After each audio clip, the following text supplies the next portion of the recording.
सरकार होश में हो।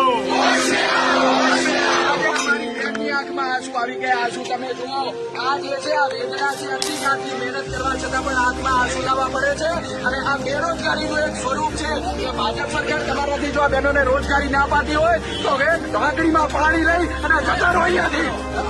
કોઈની માં નથી, કોઈની માં નથી, અમારી રહેતા હોય તો અમે તો કરીએ બોલો, અમે હવે ક્યાં જઈએ, કોને જોડે ન્યાય માગીએ, અમે અત્યારે લડીએ છીએ એકલા, કોને કહીએ અમારી વેદના। સમગ્ર ગુજરાતની સરકારી શાળાઓમાં 1 લાખ જેટલા શિક્ષકોની ઘટ છે। સામે 60,000 જેટલા ટેટ પાસ કરનારા ઉમેદવારો છે।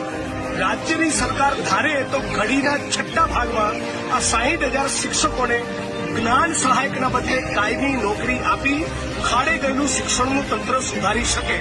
વારંવારની રજૂઆતો તાલુકા કક્ષાએ, જિલ્લા કક્ષાએ, ગાંધીનગર કક્ષાએ શિક્ષણ મંત્રીને અને સીએમને કરી છતાં સરકારના પેટનું પાણી હલતું ન હોય 8 સપ્ટેમ્બરના દિવસે ગુજરાતની વિધાનસભાના સત્રના પહેલા દિવસે સવારે 10 વાગે મોટી તાદાદમાં, મોટી સંખ્યામાં 60,000 લોકો, જે લોકોએ ટેટ પાસ કરી એ બધા જ પોતાના મિત્રો, પરિચિતો, ઓળખીતા અને પરિવારજનો સાથે ગાંધીનગર ચલોનો કોલ આપો।